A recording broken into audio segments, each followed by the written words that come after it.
मदि बिथां पिएमआ बिटिआरआव भिजिट खालामनो नागिरदों, जायनि जाहोनाव हाग्रामा महिलारिखौ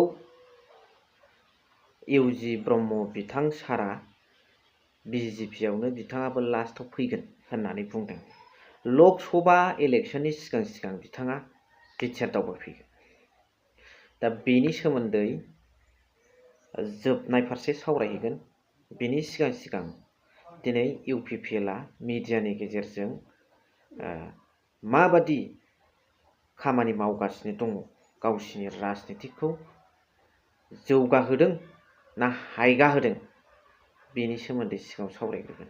दिनैनि भिडिअआ जोबोद इम्परटेन्ट जागोन गाइस।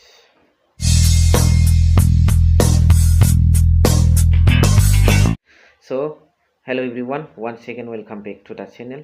दिनैनि गोदान भिडिअआव नोंथांमोन बयखौबो गोसो गोथारै बरायदों, लोगोसे आसा खालामो इसोरनि अननायाव नोंथांमोन बयबो मोजां दं। हाग्रामा महिलारि बिथां सारा होख्राव मिडियानि गेजेरजों बुंगासिनो दं जे जोङो रावजोंबो एलायन्सआव गैया, फैगौ लकसभायाव इन्डियाजोंबो गैया, एनडिएजोंबो गैया, कंग्रेसजोंबो गैया, एआइइउडिएफजोंबो गैया होननानै। नाथाय बे खोथाखौ नोजोर बोनानैनो पाब्लिकनि गेजेराव माखासे नंखाय प्रसार खालामनानै पलिटिक्स गेलेनो थाखाय जोंना मानगोनां इउपिपिएलनि गाहाय नेहाथारि राजु नार्जारि सारा एआइइउडिएफ, कंग्रेस, बिपिएफ मोजाङैनो जेनगोन, दासिमबो खौसेयै दं होननानै रायजोफोरनि गेजेराव इंगित होदों। आरो बेजों लोगोसे जोंनि मुंदांखा हारिनि सानस्रि गोनां मन्त्रि बिथां इउजि ब्रह्म सारा बिथाङाबो बुंदों जे हाग्रामा महिलारिया माखौ नागिरो दा, बिजेपि। बिथांनि टारगेटआ लास्टआव फिउचारा बिजेपिआनो होननानै बुंदों। थारमाने जोबनायाव हाग्रामा महिलारि बिथां सारा बिजेपिआव एलायन्स खालामहैगोन, बिथांनि टारगेटआ बेनो होननानै इउजि ब्रह्मआ मिडियानि गेजेरजों बुंदों। दा बिथांनि टारगेटआ जुदि बिजेपिआनो मारब्ला, जोंथ' इउपिपिएलआ दायो बिजेपिजोंनो जों एलायन्सआवनो दं। बे हिसाबै जोंनि पार्टिया मोनसेयानो जाहैगासिनो दं। आरो बे नोजोरजों हाग्रामा महिलारिया जोंनि इउपिपिएलआव हाबफैगासिनो दं, माने ज' खौसे जाफैगोन। खारन हाग्रामा महिलारि फैनायनि सिगां जों इउपिपिएलआ दायो बिजेपिजों एलायन्सआव दंखायो नालाय, आरो बेबो बेयावनो फैगोन बेबादि होनदों। नायदो रायजो राजाफोर, नोंथांमोना साननानै नायदो, राजनितिकआव जै जानो थाखाय जानांगौब्ला राजनितिकआव मोनसे बिराद गिदिर सिस्टेमनि बाहागो। बुंनो थाङोब्ला कबगले राजनितिक एटा system. I do agree it, नङा होमबा रायजो राजाफोर। बिनिफ्राय तेखेत सकले मिसा प्रचार करार कारणे केनेकुवा मिडियाটো ব্যৱহাৰ কৰিছে। ইয়াত চাব লগা আছে আমি रायजो हिसाबै। बेवहाय बिथांमोना मिडियाखौ ओरैबादि मोनसे आगजु हिसाबै लादों, फोसावनानै सासेया बुंबाय मित्रजोट लाइन, सासेया बुंबाय बिजेपि लाइन। जेनेरेल सेक्रेटारि बिथांनि आरो मन्त्रि बिथांनि बुंनाया सानैजों मिलायलाया।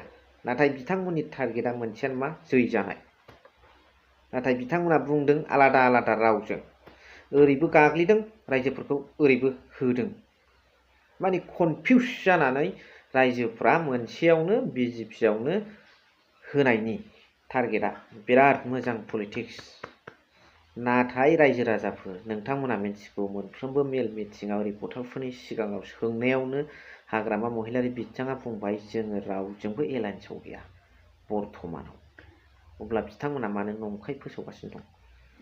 बे नंखाय फोसावनायनि गेजेरजों बिथांमोना मा फोरमायनो नागिरदों आरो रायजोफोरनि थाखाय मा गोनो गोथो लाबोनो नागिरदों, बेखौ नोंथांमोना बुजिखाबाय जानांगौ। बेजों लोगोसे रंगल बर'आ बबेनिफ्रायबा गुदब्ला नुजाबोलायबाय। बेसेबांबा गोबाव इउपिपिएलनि गोबां मिथिं दावथिं जानानै थांबाय, गोबावथारसिमोन नुयैया। इउपिपिएल सेन्ट्रेल इयुथनि लिडारखौनो नुनो मोननाया गोबावथारसिमोन। ओरैया हाबाखैमोनदां रंगल बन्दुनाव। बिथाङा दा गुदब्ला फैनानै होखावलायबाय माने ओरैया बुंलायबाय एसे खोथायाथ' बेसो नङा होमबा बेखौथ' रायजो राजाफ्रा मिथियो गैला जियानो जामा नोंथांमोना मा सानदों कमेन्ट्सनि गेजेरजों फोरमायहरदो बेनिफ्राय नैबे BPFनि सासे दैदेनगिरिया मा बुंदों बेखौ नोंथांमोना नायलांबानो जाबाय खाथां नोंथांमोनानो नुखाबाय पाब्लिकनि रोजा रोजा फैनानै जोंनि गेजेराव जिकुनु प्रग्रामानो जा जेरै बुथ लेभेल कमिटिनि मिटिङानो जा बा पार्टी वार्कार मिटआनो जा बा मोनसे जोंना मास गेदारिङानो जा जेरावखि जाया जोंनि BTC ओनसोलाव दोलै नोगोरै जिकुनु जाथि जनगोष्ठिया ज' ज'यै फैनानै जोंनि हाग्रामा सारनि जे मेल बाहाय जगदान होफैयो दोलो दोलो फैनानै रोजा रोजा मानसिफ्रा फैनानै जगदान होफैयो बेनोथ' मोनसे गुड साइन मोनसे जोंनि थाखाय BPF दोलोनि बा सार हाग्रामानि थाखाय जोबोद मोनसे मोजां साइन होननानै गुड साइन जायनि फलाव सरकार गैयाब्लाबो बिथांमोना बबेबा दोलोनिफ्राय मेक्सिमामथ' UPPL दोलोनिफ्रायनो जोंनि दोलोआव दिनै जगदान जाफैनायखौ जों मोनगासिनो दं आरो जों नुगासिनो दं मानो होनोब्ला बिथांमोना जोबोद गावसिनि दोलोनि जिहेतु सरकारानो दं बिसासजोंनो गावसिनि दोलोनि सायाव बिसासानो गैला मावनायखौ बिथांमोननि मावनायखौ गावसिनि नेताफोर मावनायखौ बिथांमोना बिसासानो गैला जायनि फलाव दिनै जोंनि दोलोआव रोजा रोजा फैनानै बिथांमोननि दोलोनिफ्राय जगदान जाफैगासिनो दं नायदो बे दखाना सोरना बन्द जायो जोंनि हाग्रामा सारना बन्द जायोना बे प्रमद बर'नि दखाना बन्द जायो बेखौ दुध का दुध पानी का पानी बे जागोन आरो समा फैग्रोथों MP इलेक्सना जोबग्रोथों नाटकसो दानि मा अन्थाइ खाम्फा बेखेवनानै मा लाब जे बानायदों जोंनि हाग्रामा सारनि गोदोनि 15 बोसोर सासनावनो जों बानायबोजोबखानाय जोंनि BPF दोलोआनो बानायबोजोबखानाय गोदानै मा बानायदों बिसोरलाय बबे मेगनाव सोर बुंदों मा दं गोदान बानायनाय मा अन्थाइ खाम्फा मा दं जेबो गैया जोंनि माथो जोंनि MLA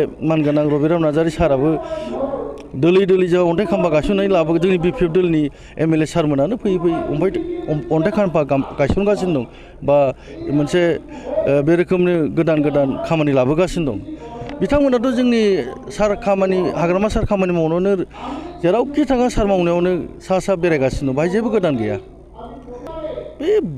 बेनि माखासे बेबादि बिबुंथि होनायखौ आं होनोनो उसुबिदा मोनो मानो होनोब्ला बिथाङा सासे EM जालायफैबाय आरो बिथाङा मोनसे समाव मोनसे आफादनिफ्राय फैनाय बे बिथांनि खुगानिफ्राय जे मोनसे ससाइटि लेभेलनि गैयै बाथ्राफोर ओंखारो बिथांखौ आङो बुंनोनो बिराद उसुबिदा मोनो आरो मालाबा खोनाफैदों नामा सोरबा नेताफ्रा बेफोरबायदि गेसाव गोफोन रावजों सोंखारिनो थाखाय मोनसे वार्ड दं मोनसे मोजां भाषा दं बेफोरजों रायलायलाय माबा गोदाव सोराव माबा मोनसे माबा गैयैफोरबादि मोनो आं बिथांनि बुंनायखौ मोनसे ओंथि गैयैफोरबादिसो मोनो आं बेसलेस मोनो बेखौ आङो इम्परटेन्स लाया बयनिसिमबो रोजा रोजा साबायखर बावनानै दिनैनि भिडिअखौ एसेयावनो फोजोबबाय थेंक इउ